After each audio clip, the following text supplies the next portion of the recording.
It started with a dream, as these things often do. 7 years ago, San Jose felt like the epicenter of possibility, a place where ideas could take flight if you just poured enough of yourself into them. My idea was Synapse AI, a vision for ethical artificial intelligence, a future where tech served humanity, not exploited it. I was 28, fresh out of a demanding but ultimately unfulfilling corporate job, and brimming with the kind of naive optimism that only a true believer possesses. My tiny apartment became our first office, smelling of stale coffee and burning ambition. I coded until my fingers ached, slept on a worn couch, and lived off instant noodles, but every line of code felt like building a piece of a better world. Then Chloe walked into my life. She was a data scientist, brilliant, captivating, with a mind that moved at a million miles an hour and a smile that could light up a server room. We met at a tech conference, bonding over shared frustrations with the industry's ethical blind spots. She understood Synapse AI immediately, not just the technical complexities, but the soul of it. It felt like destiny. She joined me a few months later, first as a consultant, then quickly as my co-founder. Her energy was infectious, her insights invaluable. I watched her present our vision, articulate our mission with such passion and clarity, and I thought, this is it. We were a team, a force. I was the quiet architect, the one who built the engine. She was the charismatic voice, the one who navigated the world outside our code. I was deeply, utterly in love. With her, with our shared future, with the idea of what we were building together. I trusted her implicitly, handed her significant equity, gave her control over our public image, our marketing, our investor relations. It just made sense. She was so good at it.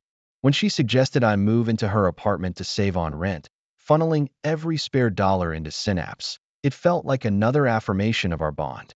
We were in this together, a seamless partnership, two halves of a whole. Our mornings started with hurried discussions over lukewarm coffee. Our evenings ended with us falling asleep talking about algorithms and ethics. The lines between our personal and professional lives blurred into a beautiful, hopeful mess. I believed we were invincible, two idealists against a cynical world, armed with groundbreaking tech and an unwavering commitment to doing good. Looking back, that unwavering commitment was entirely mine. That belief in her, that absolute faith, was the bedrock upon which my entire world was built. The San Jose air, usually crisp and full of possibility, started to feel heavy around me. Chloe became the public face of Synapse, effortlessly charming investors, commanding attention at tech events. I was content to stay in the background, a ghost in the machine, tirelessly refining our core algorithms. She was brilliant, no doubt, a natural at networking, and I admired her drive. But slowly, subtly, things began to shift. Her late nights became more frequent, often without explanation. Sometimes I'd wake in her apartment to the glow of her laptop screen, her fingers flying across the keyboard, a look of intense focus on her face that didn't quite match the casualness of her explanation the next morning. Just tidying up some investor decks, darling. Or diving into a new data set for marketing insights. I never questioned it. Why would I? We were building our dream. She started pushing back on some of my ethical safeguards, suggesting they were too restrictive or unnecessary friction for market adoption. She'd say things like, "Alex, we need to be agile. Sometimes the ideal has to compromise with the practical." I'd argue, of course, reminding her of our founding principles, but she'd often just smile, a little too sweetly, and pivot the conversation, making me feel like the overly cautious one. I remembered a conversation where she casually mentioned she'd updated some server logs herself, just a minor tweak to optimize access for her data analysis. My internal alarm bells, faint at first, were quickly silenced by the overwhelming noise of my trust and affection. It was Chloe, after all. She was family. My entire life savings, my inheritance, every penny I'd ever made, had been poured into Synapse AI. I was living lean, believing that every sacrifice was an investment in our shared future. Chloe's apartment, her car, her lifestyle, they were all a comfortable extension of our collective success, or so I believed. I remembered a particularly draining week, just months before the Series B funding round, when I had worked 80-hour weeks, debugging a complex neural network, practically living at the office. Chloe had been out most evenings, Networking, she said, securing crucial contacts for our future. I'd come home exhausted, sometimes finding her already asleep or absorbed in her own work, a faint scent of a different perfume lingering in the air. A tiny, cold knot of unease had formed in my stomach then, a fleeting whisper of doubt. But I pushed it down, attributing it to stress, to my own overactive imagination. She was ambitious, yes, but ambitious for us.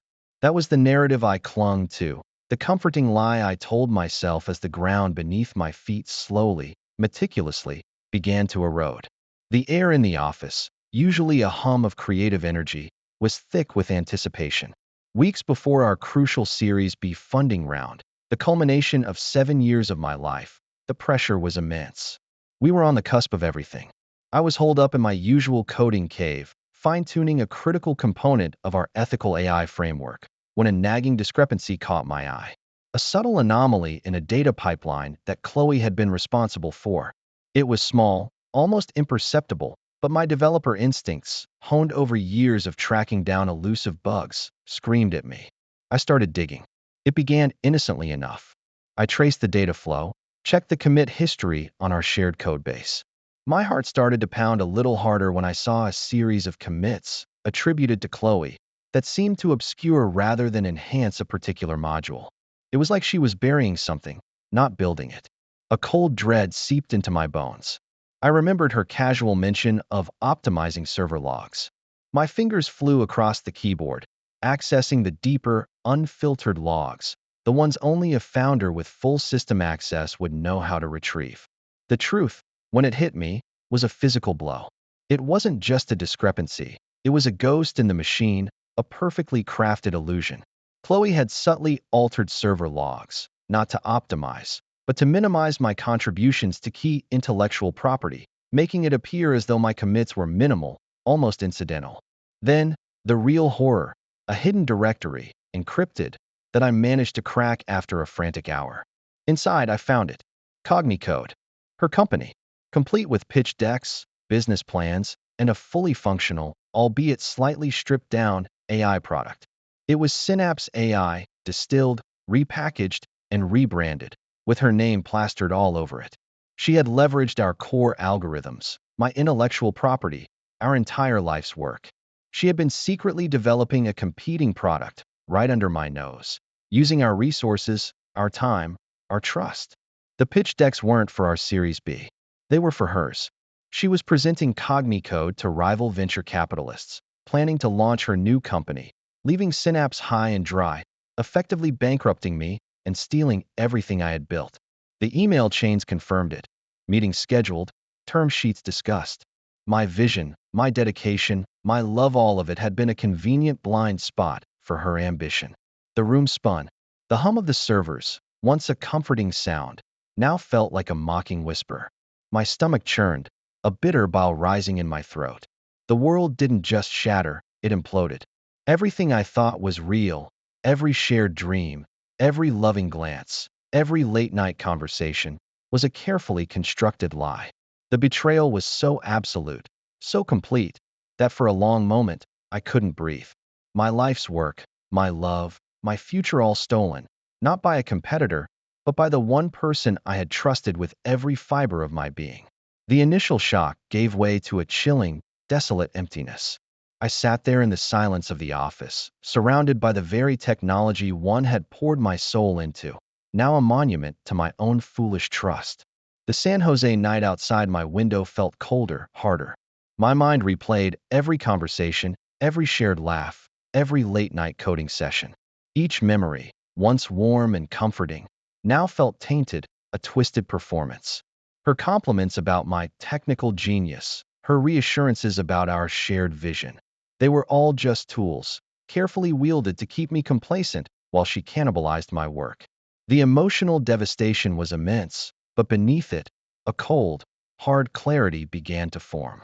My tech instincts, the very ones that had allowed me to build Synapse, now kicked in with a terrifying precision. She had tried to cover her tracks, but she hadn't accounted for the depth of my understanding of our own architecture.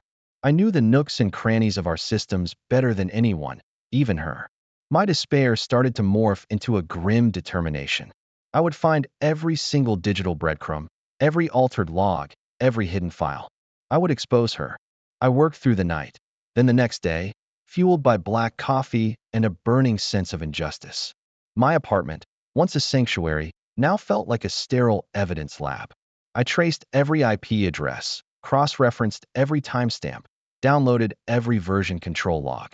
I found the specific lines of code she had duplicated, the subtle adjustments she'd made to our algorithms to make them hers incognito. Duh. I uncovered encrypted communications with venture capitalists that detailed her strategy to acquire Synapse's IP without compensation. The sheer audacity, the methodical planning, the cold calculation of it all was breathtaking. It wasn't a sudden lapse in judgment. It was a long, deliberate campaign of deceit. The physical toll was immense. My eyes burned, my head throbbed, and my hands trembled, not from fear, but from a barely contained rage. Each piece of evidence I uncovered was a fresh stab, but also a source of perverse empowerment. I was piecing together the true narrative, stripping away the layers of her deception. I saw how she had leveraged my trust, my love, my very idealism against me. She had used my belief in ethical AI as a cloak for her own ruthless ambition. By the time the sun rose on the third day, I had assembled an irrefutable mountain of digital evidence: server logs, code commits, encrypted emails, detailed business plans for Cognicode, all demonstrating her theft of Synapse's core algorithms and intellectual property. The realization of the true depth of her betrayal was complete, chilling me to the bone, yet hardening my resolve. This wasn't just about a company anymore. It was about reclaiming my integrity, my life's work, and the shattered pieces of my trust. The decision to fight back was the hardest I've ever made. It wasn't just about business. It was about tearing open the deepest wound of my life in public. The legal process felt like walking through a minefield, each step fraught with emotional peril. My lawyers, tough but empathetic, guided me through the labyrinthine world of intellectual property law. I had to relive every detail, every insidious lie, every moment of my naive trust. It was draining, soul-crushing even, but with each piece of evidence I presented, with each deposition I gave, I felt a tiny shard of my power returning. The initial fear of losing everything was slowly replaced by a resolute sense of purpose. This wasn't just about revenge, it was about justice. Chloe's lawyers tried to discredit me, to paint me as an unhinged ex-boyfriend, too blinded by emotion to understand the true collaborative nature of our work. But the evidence was irrefutable. My meticulously gathered digital breadcrumbs laid bare her every deception. The altered server logs, the code commits minimizing my contributions, the secret development of Cognicode using Synapse's core algorithms, it was all there, undeniable. I remembered the look on her face in court, a flicker of something I couldn't quite place: fear? Resentment? Perhaps even a hint of surprise that I had managed to pull myself out of the wreckage she created. The silence in the courtroom when my legal team presented the final, damning evidence was deafening. It was a liberation, a profound weight lifting from my shoulders, a raw, undeniable victory. The legal battle stretched on, a protracted, exhausting war of attrition, but ultimately, the truth prevailed. The judgment was decisive. Chloe's company, Cognicode, was ordered to be shut down. Her reputation in the tech world, once so luminous, was utterly destroyed. A significant financial judgment was levied against her, a hollow victory in some ways, but a clear affirmation of the wrong she had done. The news ripped through the San Jose tech community like wildfire. Many were shocked, others whispered about karma. For me, it was a bittersweet victory. There was no joy, no triumphant feeling. Only an aching sense of closure mixed with the profound sadness of what could have been. Rebuilding Synapse AI was a quiet, almost meditative process. The old office felt different, cleansed. The ghosts of past betrayals slowly faded as new faces, bright and genuinely collaborative, filled the space. I assembled a team not just for their technical prowess, but for their integrity, their transparency. We spoke openly about what had happened, using it as a cautionary tale, a foundational lesson in trust and ethics. Investors, drawn by the story of resilience and integrity, started to come calling again. They saw not just a promising AI startup, but a founder who had been to hell and back, emerging stronger and wiser. The idealism that once defined me was now tempered by a hard-won realism. I still believed in ethical AI, perhaps even more fiercely, but I understood the darker currents of human ambition. The scars of betrayal remained, a phantom ache that sometimes resurfaced in quiet moments, a gentle reminder of the price of blind trust. I learned to build firewalls around my heart, not just my code. I learned to discern between genuine collaboration and calculated manipulation. I learned that some lessons are carved not by success, but by profound loss. Synapse AI thrives today, a testament to our original vision, but also to the resilience of the human spirit. I'm still the quiet architect, the one who builds the engine, but I'm also the vigilant guardian. The path was brutal, the cost immense, but I emerged from the wreckage, not unscathed, but whole. I carry the memory of Chloe, not with hatred, but with a quiet understanding of the fragility of trust and the fierce strength it takes to reclaim your life's work. The future, though still uncertain, now feels entirely my own, built on foundations of integrity, hard-earned wisdom, and a profound, if bittersweet, sense of peace.